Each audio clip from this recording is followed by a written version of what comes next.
Take their seats again, please. Ready for the public session in a minute. And again, in terms of those in the room before the live stream, can I ask you to put your phones onto flight mode, because that stops Zoom, stops the Wi-Fi being affected and Zoom being reduced in terms of capability for those who are linking in. So if you could do that, I would appreciate it. We're live. Okay. Thank you very much to those who are joining us live this afternoon on the internet. Good afternoon and welcome. We're here to receive the report and question the Chief Constable, and that's what we will be seeking to do today. We haven't met over the summer, although there's been lots of work going on both within committees and face-to-face.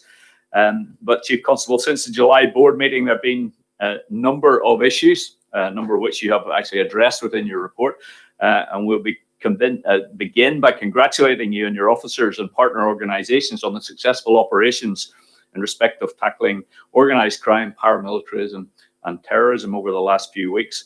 This coordinated effort shows the strength of partnership approach in stopping those intent on causing harm and destruction in our community. So well done on that. We continue to be mid-COVID, and we realise that policing, same as every other part of society, has been affected by that.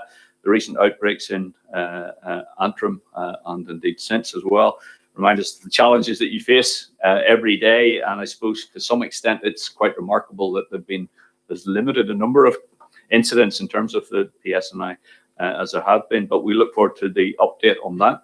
As a board, you also informed us of the appointment of DCC Mark Webster of Cumbria Constabulary to oversee and direct the police service investigation of the potential breaches of the health protection coronavirus regulations for Northern Ireland 2020. The board's review of the policing COVID-19 response is also being finalised, and hopefully that will be completed shortly. We note also the agreement with PONI, or you're working with the Ombudsman's Office on this review. It's important that there are effective relationships to allow respective duties to be discharged. And in this regard, the signing of the new Memorandum of Understanding between the Ombudsman's Office and the PSNI is very welcome. Disclosure arrangements for providing material from PSNI and PONI provide clear parameters for both organisations to work within, particularly in respect of sensitive information. Durham Investigation. Finally, in your report today, there's an update on the Durham Investigation. As a board, we welcome your public apology to Mr. Birney and Mr. McCaffrey following the ruling of the Lord Chief Justice. Your acknowledgement that lessons need to be learned in the handling of this whole investigation are shared with by the board, and we return to discuss this once legal matters in the case have been fully settled. So there will be a range of questions to follow, Chief Constable, but if I could ask you just to make some introductory remarks, please. Thank you. Well, thank you, Chair, and thank you for those kind comments of the work of the senior team, and also all the frontline officers and staff that have actually delivered all of this. I thought it was opportune, really, to reset the clock for you in terms of reflecting on what a busy summer it's been in all sorts of different ways, and begin in terms of picking a few highlights out from the report and bringing it up to speed, I suppose, because you mentioned COVID, but we've had a fine this week for breach of quarantine regulations, which reminds us that the issue is here, but also it is being policed. I think one of the themes today was about me reflecting that when I was appointed, I talked about here being a unique organisation with unique challenges. And I think the report you've seen, and hopefully have time to digest now, reflects some of that breadth. I'm also conscious, both within here and probably further afield, there's a lot of public interest in a number of pressing issues at the moment, not least the continuing investigation into the funeral of Bobby Storey. You mentioned DCC Webster. I'm meeting him myself this evening to get an update on the progress of his investigation. Clearly, I was pleased to see the comments by the coroner following the stage we're in the inquest that relates to the tragic death of Noah Donoghue. And again, we respect the sort of the strength of feeling around this issue, and also some of the commentary and emotion around the policing of the BlackLivesMatter sort of protests. But obviously, I have to temper what I say today, because in different ways, each of those matters is to some degree or the subject of either inquiry or investigation. So I'm not trying to inhibit questions, but I will be limited in what I can say. You referenced some of the work we have done over the summer, and I think it's important to put on record my thanks for the steadfast leadership of ACC Barbara Gray and her team, and her work with partners that brought to book 10 people accused of very serious terrorism offences, and what has been our largest single operation of its kind in a decade. And the report highlights some of the planning that went into this investigation.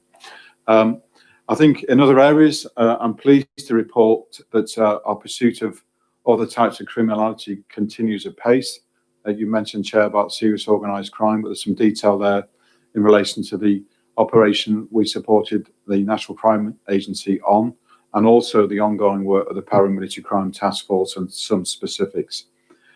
Turning to some of the other issues of the summer, obviously the different contexts of praise, bonfires, etc., has produced some issues of concern, notwithstanding, or not least, the 29 officers that were injured, and that also is now subject of an investigation in the disorder in Distillery Street. But on the other side of the coin, I was pleased to report that the work that ACC Mark McHugh has done to actually bring forward now our first ever memorandum of understanding with other key government departments that will hopefully prevent a clearer shared purpose in the policing of bonfires, but also prevent a repetition of issues like we saw in Distillery Street. I think a quick nod to the future as well today. Obviously, a lot of the conversation, both in here and wider afield, is often about COVID and the effects of it on our daily lives. But Brexit is coming at us over the hill, and the report gives a nod to that. But clearly, we need to remain on our front foot for preparations of making sure that legislation is joined up as best it can be, because we're no clearer yet is there going to be a deal or not. And clearly, if there isn't, we need to be able to mitigate some of the effects. I think operationally, there's some good news to report. We've just completed a selection process that Mark and I and Julie Harrison, actually from the Department of Justice, supported us on, where we've been pleased to make offers to 9 people for promotion to the rank of Chief Superintendent. I'm told that's the biggest amount in one go for some considerable time, which is good news in terms of developing talent and ambition in the organisation. 2 of those candidates are women, and 1 is from a Catholic background. Also, I think it's important to, sometimes you forget in the hurly-burly of this previous commitments. So we're nearly able now to report further meetings on Monday, I think it is, to finalise the filling of the 400 posts that we committed to put into neighbourhood policing. That clearly is one of my keynote promises to the board, and a thing that Mark and I have worked hard on with the team over the last 12 months to bring to fruition, whilst recognising there is more to do. And also to signal the launch of 2 new operational teams in the next couple of weeks. One is quite an overt roads policing team, where we'll be rolling out a new group of officers to police the roads using automatic number plate recognition cameras, an intercept team in the way you may have seen on some UK television programmes, but that reaffirms our commitment to policing the road network to tackle travelling criminality in particular and make the roads safer. And also a pilot where we're working with TransLink to put officers onto the rail network to reduce antisocial behaviour, to support staff that are working on the rail network, and also to reduce the risks of criminals exploiting what sometimes might be seen as a bit of a soft underbelly by moving drugs and other contraband around the country without supervision and surveillance in that sense. It'll be a 3-month pilot, which we'll review at the end to see if it's worth continuing or indeed increasing the investment. I think finally, I think it's important that I get the chance to use this meeting to pay my tribute, which I know Mark shares, to the sterling efforts of officers that are policing in a COVID environment. It's still part of our daily lives. You referenced, Chair, the infections that we've been party to. And I think, again, it's tribute to some of the sterling efforts of staff that we haven't been affected worse so far by infections. I still think that one of the biggest achievements has been the specialist COVID teams who have to step into that space of knowing you go into an incident like other frontline emergency workers where someone may be troubled by the illness, either as a victim, a witness, or indeed a suspect. I think their work is quite remarkable, but also the general organisational endeavour to keep going despite the restrictions it's put on our working lives is noteworthy, and I'd like to pay my thanks to the officers and staff that have done that. But I'm conscious there's a lot to get through today, so I'll press pause there and take questions, Chair. Okay, great. Thank you very much, Simon. Going to start with the question on spit and bite guards. Mike will lead in this, and then just to notify Liz as she's on Zoom at home, she has a supplementary following on from that. So Mike first, please. Thank you, Chair. The coronavirus is the latest potentially lethal disease which can be transmitted via bodily fluids. So with regard to the spit and bite guards, Simon, how effective do you think they are? And do you believe there is any credible argument that their deployment is disproportionate? Well, there's two huge issues there, isn't it? And obviously it's interesting. I haven't fully had chance to read it yet. There was a report only published yesterday at a UK level recommending more use of spit and bite guards. And I know it's a very emotive issue. Clearly, we're in that phase at the moment in terms of we've rolled them out in the COVID period to try and mitigate against the risk of what is and can be a fluid-borne disease. There is no unequivocal evidence that we've got to say that it reduces the risk of transmission in a medical sense that we've seen in the policing context. But clearly common sense would say that if you've got somebody that is intent on spitting on somebody with saliva or blood, that the risk of transmission would be higher, and we want to mitigate that in terms of my own unique responsibilities in the health and safety space. In terms of the whole issue of the use of spit and bite guards, I know it's a massive concern for the board. We await the report from your own human rights advisor about his views and findings around our policing of COVID and whether that will come up as an issue for us. But you're also aware of the work that now we've had a number of different people touch this, unfortunately, Mike, and some before you joined the board. We've had senior officers leading a consultation process, both within the organisation and also with the public. There was a series of meetings about 4 weeks ago, actually, to try and build the evidence base.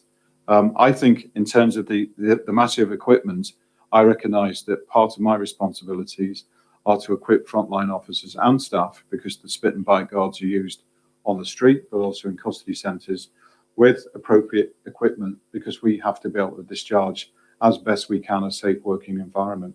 But it is an emotive issue. Clearly, there's issues, I think, running on the news today about the use of a spit and bite guard in the US, and that plays out into other connotations around the use of force.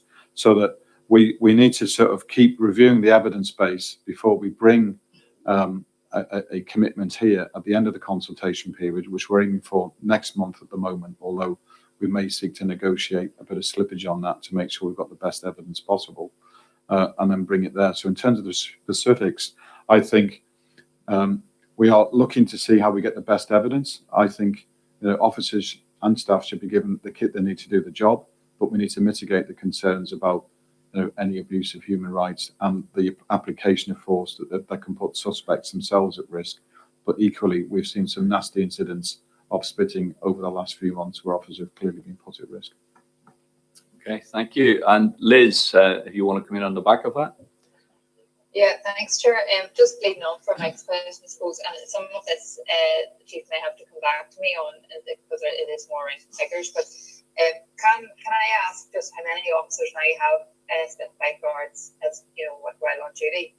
And if we could get a breakdown of how many times spit and bite guards have been used, firstly in relation to stop and search, on those in police custody and in any other scenarios, just to kind of give us a sense of the usage of those and in which situations. Thank you. Yeah, we can do. We do. I review the use of the spit and bite guards each month, Liz. So we've got details around when they've been used. You'll obviously remember that we gave a commitment that on every occasion we should use body-worn video if it's out on the street to monitor the application of spit and bite guard, and then that's then double-checked both by a senior officer here and also by a referral to Pony. So far, we've had no examples where they've been concerned about how the tactic has been used and the application of that part of our operational kit. But the detail we can get to through the chair. Okay, thank you. Tom Buchanan, question on rural crime. Can you put your mic on there, Tom, please? All right. Thank you. Chief, can I first of all take the opportunity to congratulate you and your officers on the recent operations that you've been involved in and the success that they have proved. And I want to say that I'm appalled at the number of your officers that were injured in Distillery Street, and I want to wish them a speedy recovery. But I want to, I suppose, change your focus a little this afternoon to the rural area and to rural crime. I'm sure you're aware of the survey that was carried out by specialist insurers, which has indicated that rural crime has increased by, or the cost of rural crime has increased by 18%, sitting at 3.3 million in 2019. Of course, this is a concern for the farming community, for the rural dwellers who are standing to lose financially as a result of this. And what assurances can you give us today to the farming community, to the rural dwellers, to the rural community as a whole, that organised crime in the rural area has not been neglected, but that police are obviously on top of it? And again, can you give us some assurance that criminals operating on a cross-border basis are not able to evade justice as a result of a breakdown of cooperation after the Brexit implementation period? Thank you, Tom. Well, firstly, I think it's obviously easy in the narrative that we've sort of talked about today as some of the serious incidents we dealt with over summer to overlook sometimes what is an enduring issue for us. And I know, particularly in my own police career, as I've worked in rural communities at times, of understanding that it's not just about value, but if a farmer at a key time of year loses a piece of equipment, be it a combine harvester, a tractor or something like that, that there's literally a hole in their life because it's not that easy to replace it quickly sometimes. So it is a thing we have to take seriously. Some of the conversations we have had, we touched on in previous meetings about the investment in neighbourhood policing and an officer for each ward. So clearly in those rural communities, there is an opportunity to use the crime prevention approach to try and reduce the risk. And I know there's already been a lot of work done around marking of equipment, advice about isolated locations, and then making sure that we have a presence on the road network that will check for the movement, for example, of plant and equipment to make sure it's not being stolen. I was looking only the other day about a new initiative that would look at a scanner for making sure that caravans are chipped and not stolen. So it's, you know, that whole countryside community is important. Clearly, it may be something that a specific sort of thematic report could come to one of the committees to give you more assurance than I can do in a couple of minutes today. But I'd also link it to the notion of the ANPR team that we've spoken about, because clearly the movement on our roads is one way criminals will move stolen equipment around the country and indeed across the border, which is the last part of your question. At the moment, the report touches on some of the specifics around data sharing and criminal justice processes, and those negotiations are clearly gathering a pace behind the scenes. What we need to keep an eye on, Mark and I, and we've got a meeting only tomorrow with colleagues from the Garda to make sure that as we get nearer to the date of Brexit, and if there is concerns, what operational continuity we can bring to make sure there isn't a breakdown in cross-border cooperation, which remains, from what I can see, pretty good.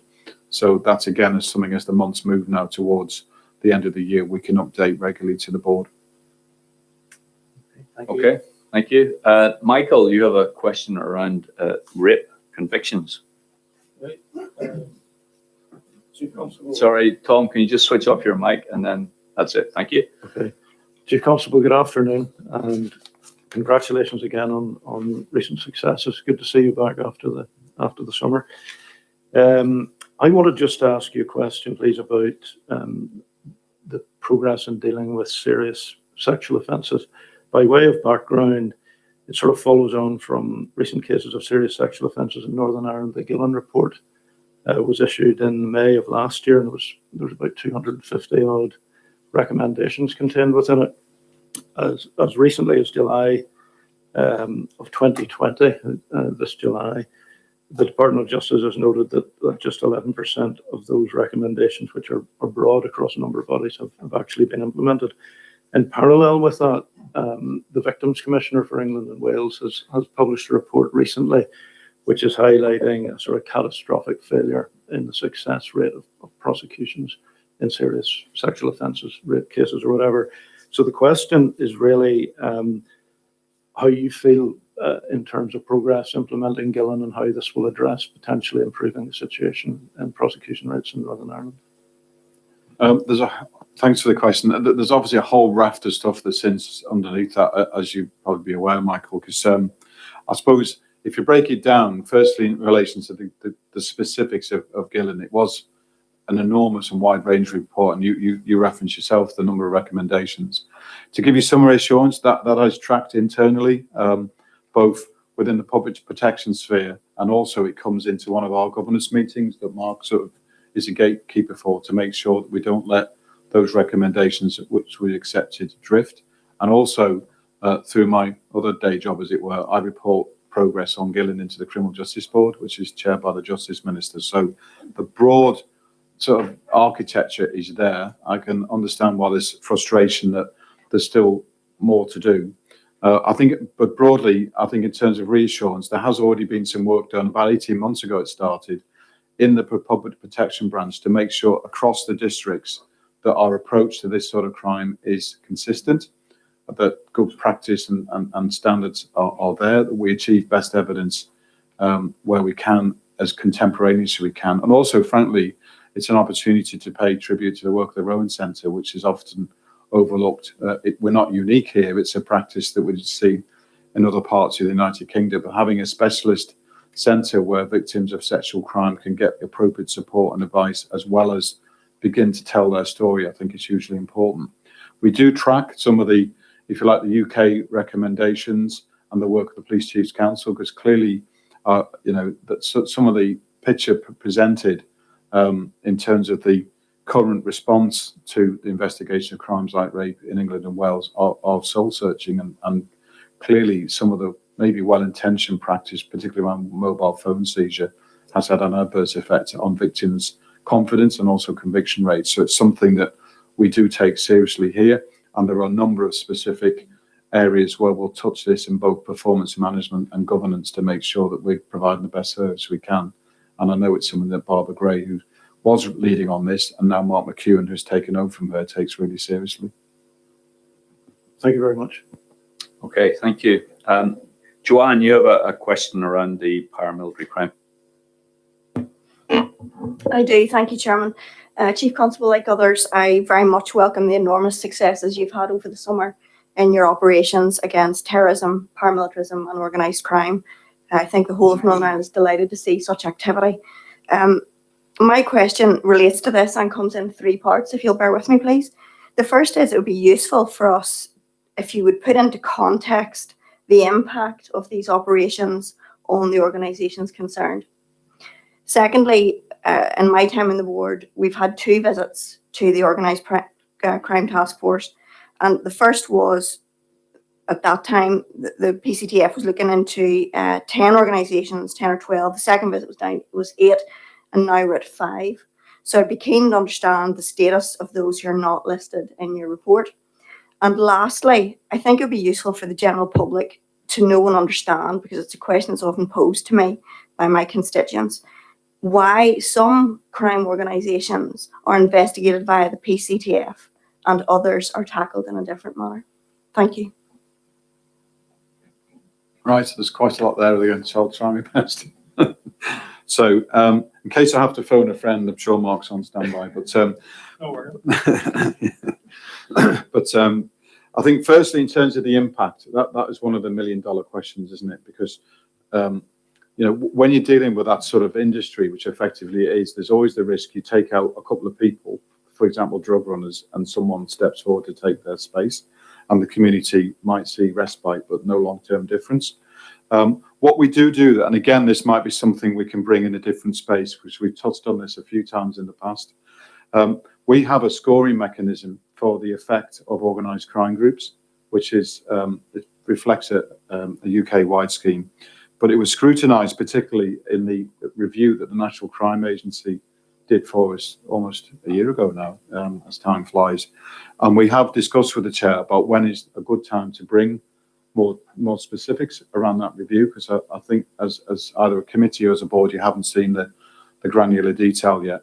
But that's one way of assessing the effect of either what we would call a disruption, which might be a series of searches, or something that's more fundamental as an investigation that's targeting a specific crime group. And you can start to see some cause and effect. I think the other bit of impact, which we are looking at this year, is frankly, and you'll have your own views as well, is how we make a better join between, if you like, investigations and then overt action through searches with neighbourhood policing, so that the local teams feel more part of what's going on and part of the answer, and then also how we work with other agencies in terms of diverting people away from some of the behaviour. Because as you know yourself, Joanne, you might have the sort of Mr. Biggs inverted commas, but a lot of the people that also cause problems in communities are frankly exploited or coerced, and how do you move them to a different place? So I think that's the first bit.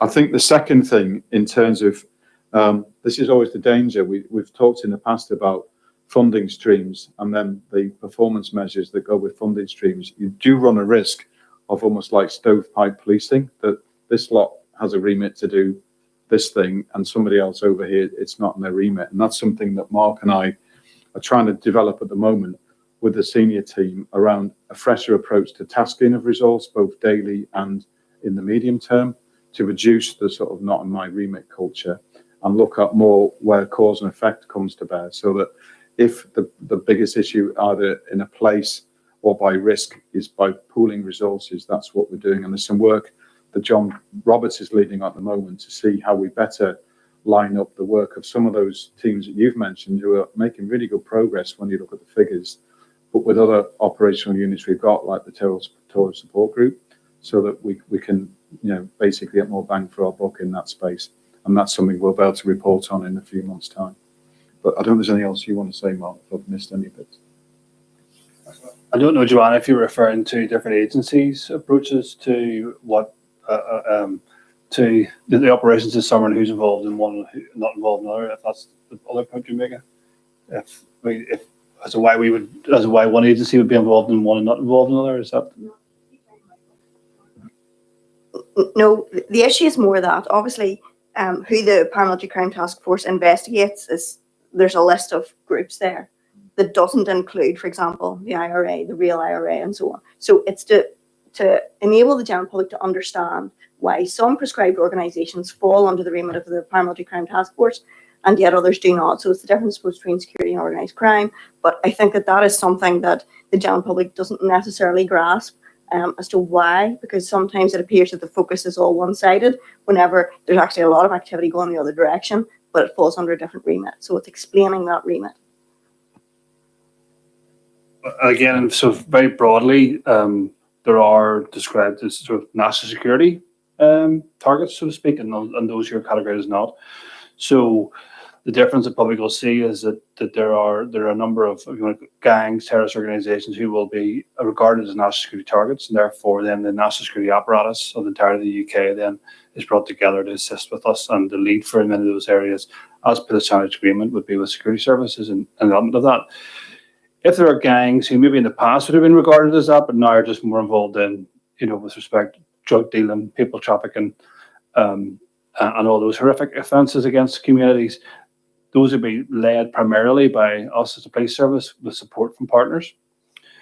And then there are other gangs which will sit slightly below that level again, which then are probably led specifically just by local district commanders who are given jobs as well to deal with and dismantle, disrupt gangs sitting below all that. So it's to do with severity and also to do whether or not they are in they're regarded as being in the national security arena, or they're regarded as being in the pure crime arena. But as you remember, the public, the effect of their criminality is not much different, and the suffering that they impose upon people is exactly the same. But that's how they're kind of divvied out at a kind of at a sort of a top level. Okay, thank you. Gerry, section 44, a question on section 44.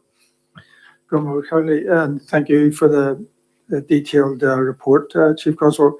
This goes back to the Black Lives Matter now. I mean, we're in the COVID period. It has been very difficult for everybody, society as a whole, and also the agencies. And I understand all of that. But I want to ask you a general question which centres around the 6th of June. And the question is, I know that at least in one case where Section 44, which is of the 2007 Serious Crime Act, was used to bring somebody on question and caution about their actions in a peaceful protest or gathering.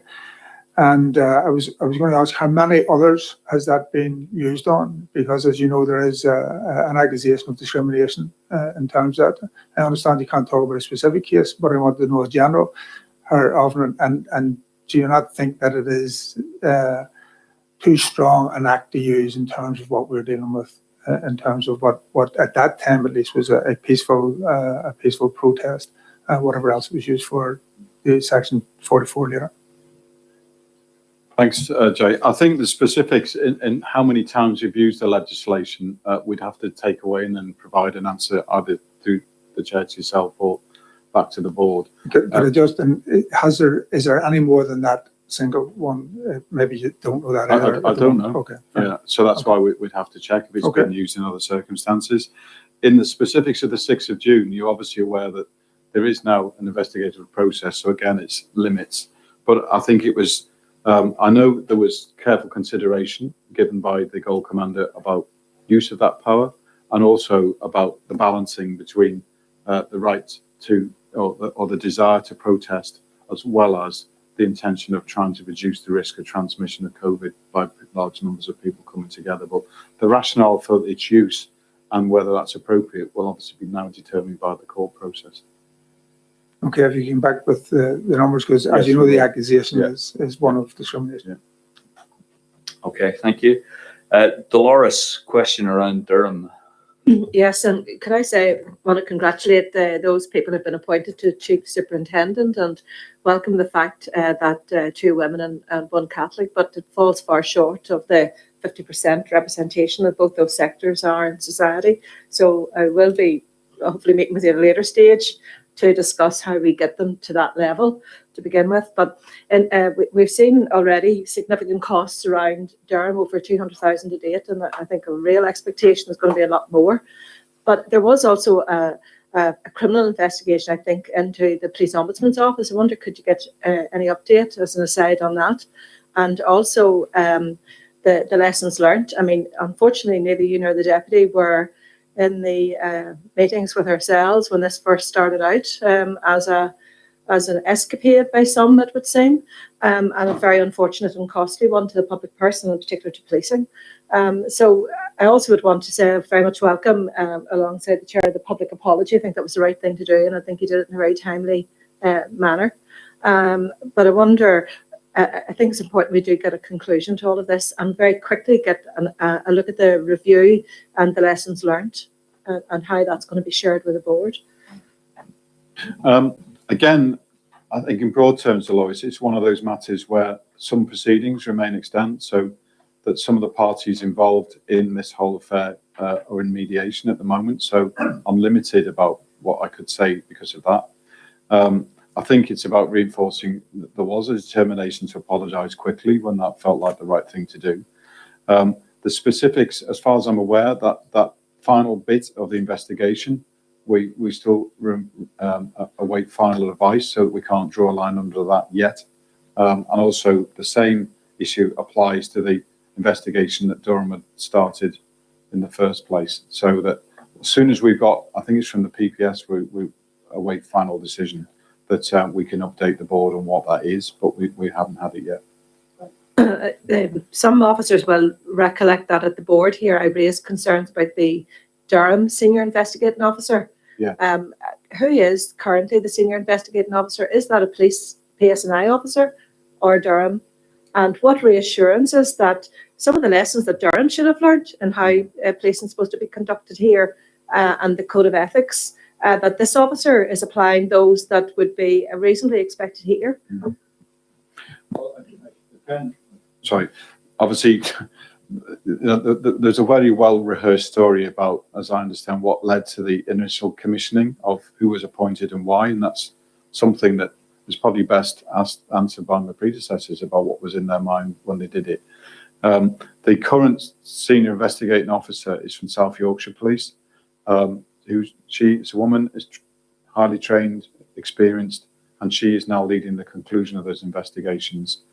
She's actually retiring, but has given a commitment as she moves to a new role to finish the investigation. So we keep continuity because we know it's important. We do draw a line under it. Okay. Meryvn, you had wanted to ask about Distillery Street and dissident Republicans, and I just again put John on notice. He had a question around bonfires, which we'll follow in after that. Thanks. Thank you, Chair, and thank you, Chief Constable, for your report, and also to your Deputy for your attendance today. Obviously, I join with colleagues in welcoming the successes that the police have had over the last number of weeks against organised crime and the closing down of those activities in close working relationship with the National Crime Agency, the operation obviously against the dissident Republicans, and also the close working relationship on a wide range of national security organisations, including MI5 and others. That's to be welcomed. And I suppose what I would say is we would like to see more of that, because clearly there are those still, sadly, in our society who are intent on creating havoc. And we have seen the devastation that they can unfortunately have in Northern Ireland. However, there is an issue aligned to that, and that is how important is it, given the huge number of officers that were involved, and it was a PSNI-led operation, and for that we say thank you and for all that has been done. But the additional security funding and a flexibility to ensure that the straitjacket that sometimes that money can bring is achieved so that there is no stone unturned and it's not a procedural impediment for continuing to go after those people. Secondly, in relation to what can only be described as the most disgraceful and sectarian and vile attack on 29 of your officers. And as has been said by others, our thoughts are still with those officers who sustained injury. And as I said earlier in the private session, if that had been 29 civilians, we would have had a human rights lobby from here to Distillery Street. However, the silence of many has been deafening, and it was police officers who took a most sustained attack. But maybe it's not for today, but it clearly is an issue for us that we want to know how an operation went so badly wrong and officers were put in that position. And then finally, on the appointments of senior officers, could I just say, given the fact that the PSNI is an organisation that's driven by promotion, that is good for the individual officers, it's good for their experience and all of that, but it does create, in many cases, instability. Ballymoney used to be known as a superintendent's graveyard because we got superintendents and they turned around in a very short space of time. The continuity of working relationships with senior officers is vitally important because doctors differ, patients die.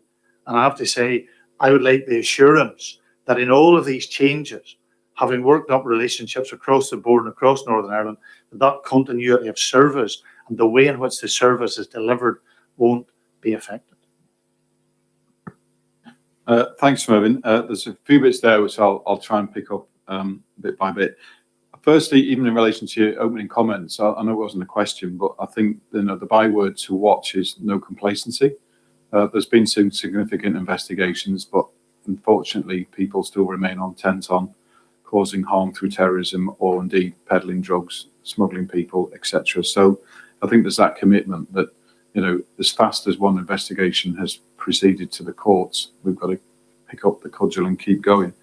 I do welcome your question around the additional security funding, because I think it points to a number of challenges that Mark and I and the senior team have to face. Is this constant feeling of almost robbing Peter to pay Paul in a financial sense, that the additional security funding is there for a reason. It reflects the unique threat now that we still have to police out and protect communities with.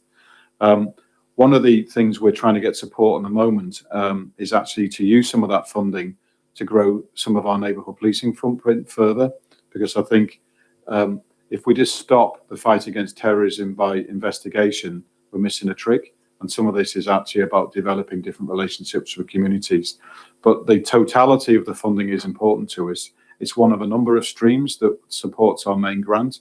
And clearly without it or reduction, it does affect our ability to either buy and deploy armoured vehicles to keep the workforce protected and safe. You mentioned Distillery Street, but those officers were sent there in armoured Land Rovers, and they left there in armoured Land Rovers. And what would have happened if they hadn't been in protected vehicles, given the level of violence that they were subjected to? So there's a whole raft of issues around the short-termism of our funding, which I know have been well rehearsed, but I will make a plea again to say, can we be put on a more secure footing, if you excuse the pun, about where our money's coming from, so that Mark and I and the team can plan.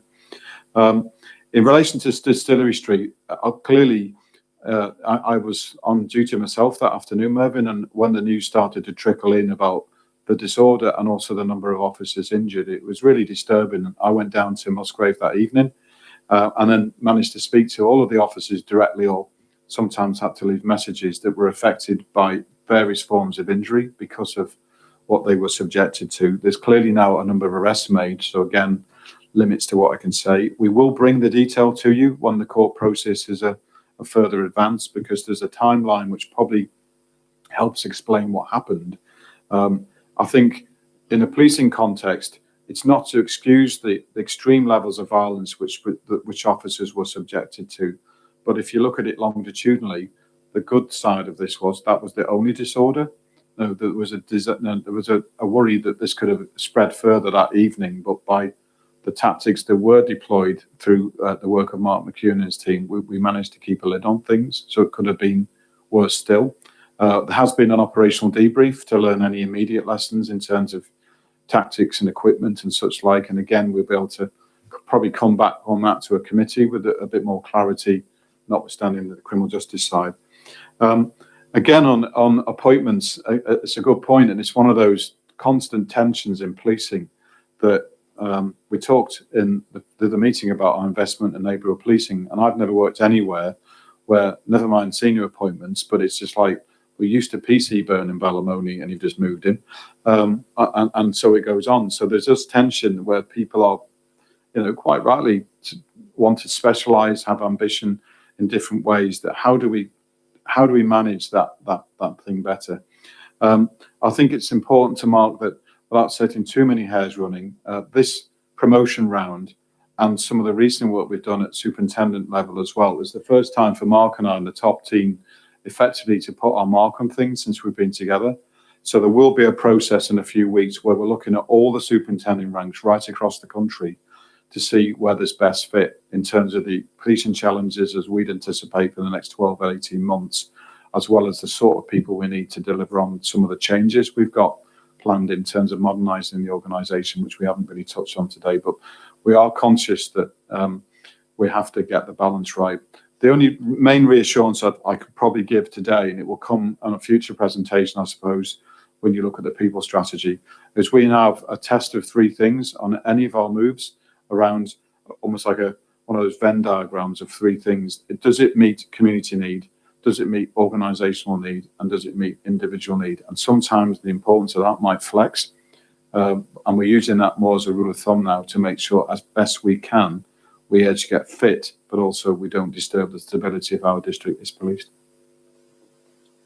Just in conclusion, no comment, a word of thanks and appreciation to your senior officers and my own constituency. Over the summer, we had considerable difficulties with paramilitaries, and I want to thank them for their help. And sadly, we still have an issue following on from a very vicious attack on a young man in Bushmills just the night before last. So, but thank you for the effort that's being made, a concerted effort to try and deal with that. Okay, thank you. John, yeah, if you unmute your mic there. That's it. Sure. Thank you, Chair. Can I, before I ask the question, and I'm surrounded by the first to get myself with the condemnation of the attack on police officers in Belfast on the 8th of August that I did publicly at the time and send our wishes to those officers who are recovering from that incident. Can I also take a moment to extend my very best wishes to the officers from my own area in Antrim who contracted COVID-19. Thank them and their colleagues across Northern Ireland for the work they have done every day during this pandemic, at risk, of course, for the benefit of other people. On the issue of bonfires, Chair, I welcome the fact that the PSNI is co-signatory to a memorandum of understanding on bonfire management, though it appears that much of what we've seen so far of that and the explanation around it is based on site and materials management and operational matters. Can I ask then if the Chief Constable, if the PSNI will endeavour to ensure that work is also focused on hate crime and potential hate crime at these sites, as we've seen again in recent times, and some of us have been having these conversations for many, many years. Perhaps looking at how PCSPs and local councils can assist in this so that we can try to stop displays of hate like we've seen so often, whether that's the burning of images of individuals in Belfast or the theft and destruction of Bobby Green in Derry, Londonderry. We need to see progress on this hate crime as well as the site and materials issue. Yeah, thanks, John, for those thoughts and reflections as well. But absolutely, in relation to hate crime, I think there's 12 incidents over the summer period that relate to things like burning of effigies, burning of wreaths, or theft of wreaths, etc. And clearly, it's unacceptable and just part of a dimension we all want to move away from. I think the ambition is really, through the work Mark McEwen's done, is to start early in terms of how we plan for next year's sort of bonfire and parade period. And clearly there's a huge role here, not just for PCSPs, but for other partners in the education piece, where that starts with local schools, right the way through to other people of influence in a community to try and reduce the incidents that we see in terms of behaviour like this. Okay. Thank you. That, I believe, has covered off all the questions that I had notice of, but I don't want to close it if anyone has a burning issue that they want to ask around. So I'm just looking around the room. Gerry, yes.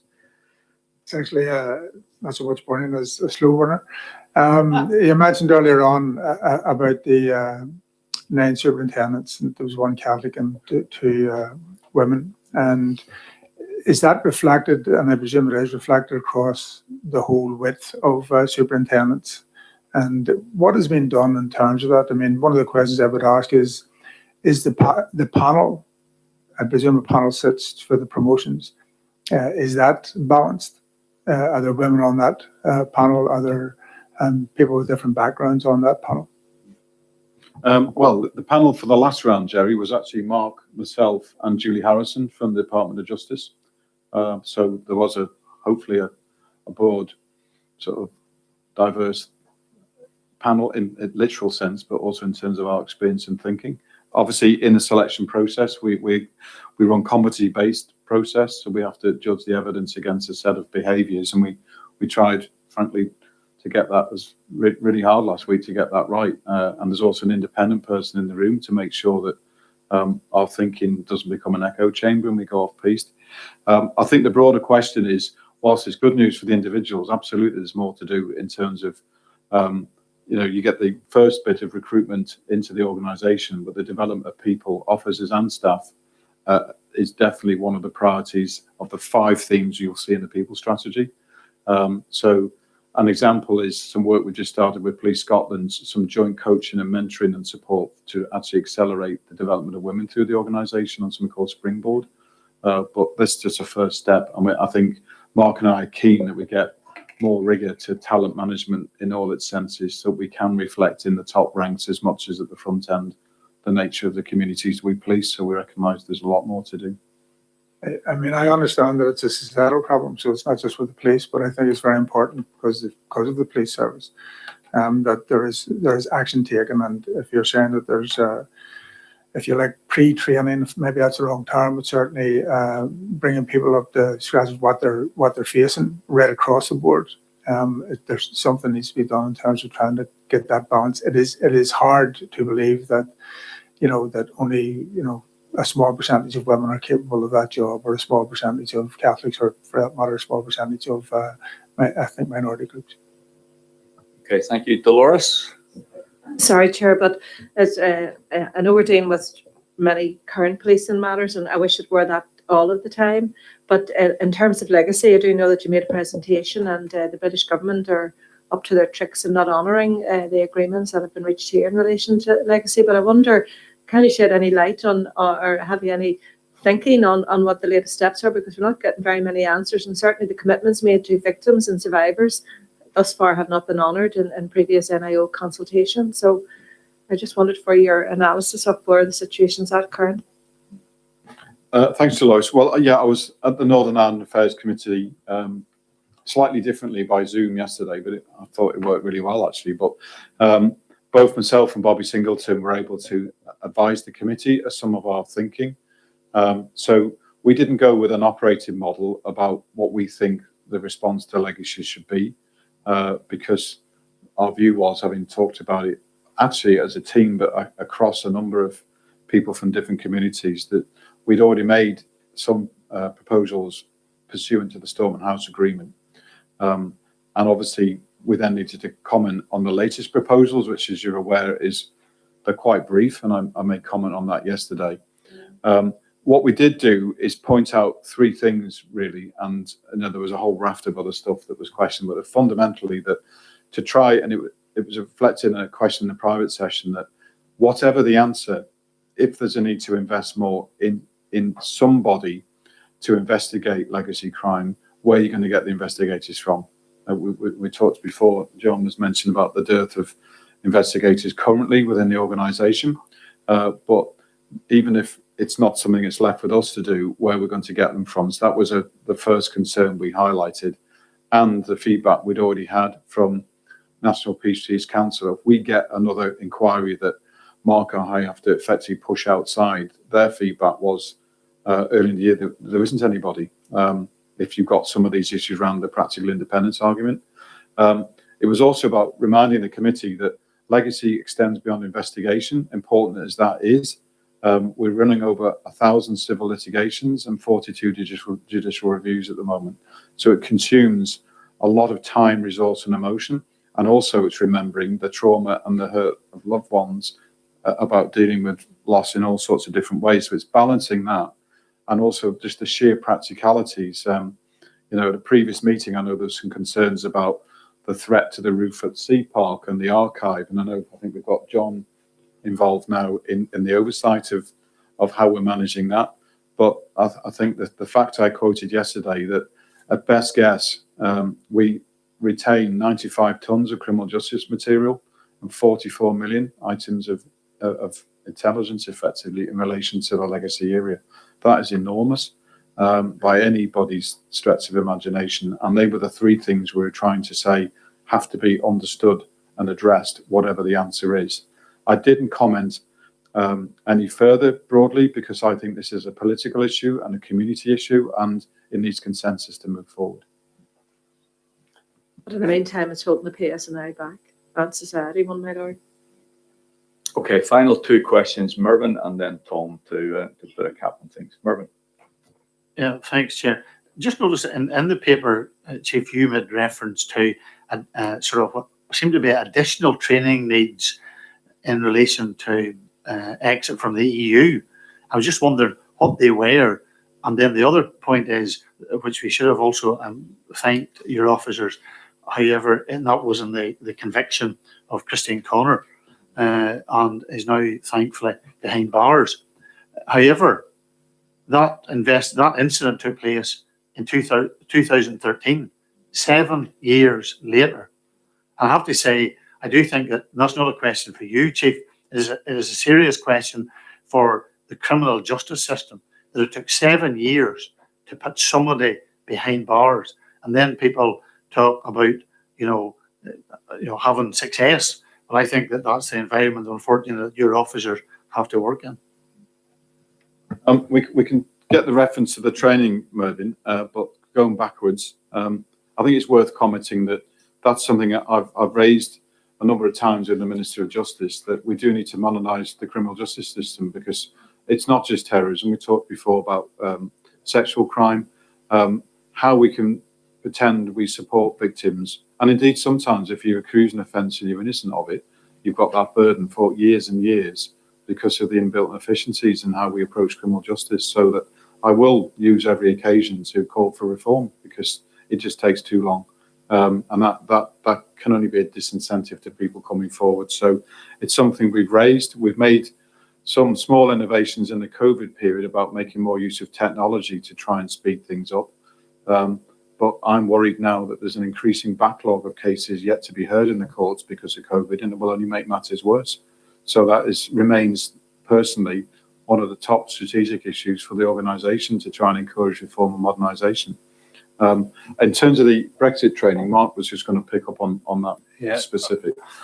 I mean, on the one hand, the answer is we don't know, because the question is what's going to be there to replicate the current systems and procedures and guidelines that our officers have. So what the Chief Constable's report refers to is that whenever we have new systems or procedures, be it for cooperating internationally with partners, managing cross-border issues and so forth, our officers have to be trained in the legality around that, Meryvn, and procedures and guidance around that as they change from the EU justice, from the Home Justice and Home Affairs measures that we have at the minute in conjunction with the EU to whatever new measures we have. And that's what we're referring to. Police officers and police staff need guidance and training and implementation of their powers. That's it. Tom, final word. Chairman, just the question, I suppose it comes out of left field for me, but it was right at the end of the significant lockdown where some of the numbers coming on road traffic deaths were incredible, when you thought everyone was in lockdown and no one was allowed to travel anywhere. And suddenly we have more deaths at that point in the year than we had the previous year. And I just wondered, has anyone tried to understand how such a phenomenon could have arisen over such a time? And clearly a major concern then is that persists and that incidence continues, then clearly we're having a major problem in road traffic terms. You want to go? Well, I suppose, Tom, I don't have all the stuff in front of me. Anecdotally, there were more issues with speed on quieter roads, so there was less traffic on the road, traffic moving faster. There were also, surprisingly as well, a significant number of arrests for drink driving and so forth. So there was a sense, anecdotally, that people were almost exploiting the quieter roads, and that standards were dropping, and that people's general road traffic, a sense, was dropping. And then we did have, we were surprised as well at the increase in road traffic deaths in the period. There was quite a few also specific on single vehicle motorcycle accidents, as opposed to collisions between vehicles and so forth. And I suppose in the round, it's part of this whole kind of trying to understand COVID.